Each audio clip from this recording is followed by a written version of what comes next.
এখানে আছে লং, তারপর কালো এলাচ, সাদা এলাচ, জায়ফল, তারপরে কালো গোলমরিচ, সাদা গোলমরিচ, গুয়ামুড়ি, ধনিয়া ফাঁকি। এখানে আছে এলো পেঁয়াজ, রসুন, আদা আমি শুকাই নিছি, বিট লবণ, হলুদ ফাঁকি, টেস্টিং সল আর হলো মরিচ। এটা হলো আমি চিনি পেস্ট বানিয়ে রাখছিলাম, টেনটা আমি দিছি। আর এই টেস্টিং সলের কথাটা বলি, ম্যাগি মশলা হোক, ফাস্টফুড খাওয়ানো হোক, বন্ধুরা সবাই কম না বেশি একটু ব্যবহার করে, তার জন্য আমি এই ম্যাগি মশলাটা দিছি। আর এইটা হলো চুলার নিচে আমি ভাজবো না, ভাজলে কালো হয়ে যাবো, চুলার নিচে দিয়ে গরম করে তারপর আমি ফাঁকি করে নেব। এই যে মশলাগুলো এখন আমি আস্তে আস্তে করে ব্লেন্ডারে দিয়ে দিলাম।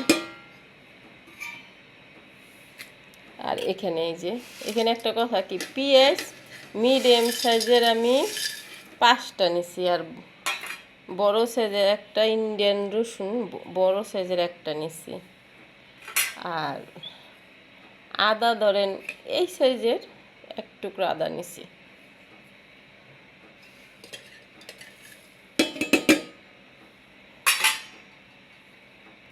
এই ম্যাগি মশলাটাই কিন্তু আমচুর পাউডার যেটা বলে ওইটা কিন্তু ব্যবহার করে, কিন্তু এখানে আমি কোথাও আমচুর পাউডারটা বিশ্রায় পাইনি, তার জন্য এক যে টক লবণের তন এই যে আধা চামচ লবণ দিয়ে দিলাম।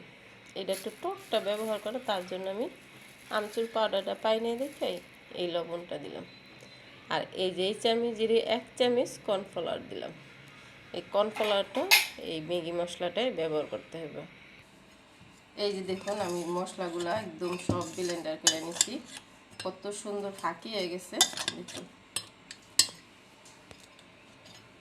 এই যে বাটিটার ভিতরে ঢাইলা নিই।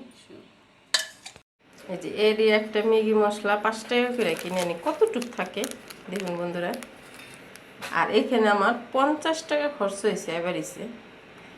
আদা রসুন পেঁয়াজ এটি কিন্তু ঘরে থাকে, আর অন্য অন্য মশলাও কিন্তু বেশিরভাগ ঘরেই থাকে যেটি দিছি। কিছু কিছু মশলা যেমন গোলমরিচ, তারপরে কালো এলাচ, মুড়ি এটি যে আমি বারাতন কিনে আনছি, সব মিলায় ধরলাম আমার 50 টাকা খরচ হয়েছে, কিন্তু দেন কত বড় একটা বাটি, 1 বাটি হয়েছে। আর এটি আমি কিনে আনি 1 পিস 5 টাকা করে, কতটুক থাকে। যদি ভিডিওটা ভালো লাগে লাইক শেয়ার সাবস্ক্রাইব করুন বন্ধুরা। আল্লাহ হাফেজ।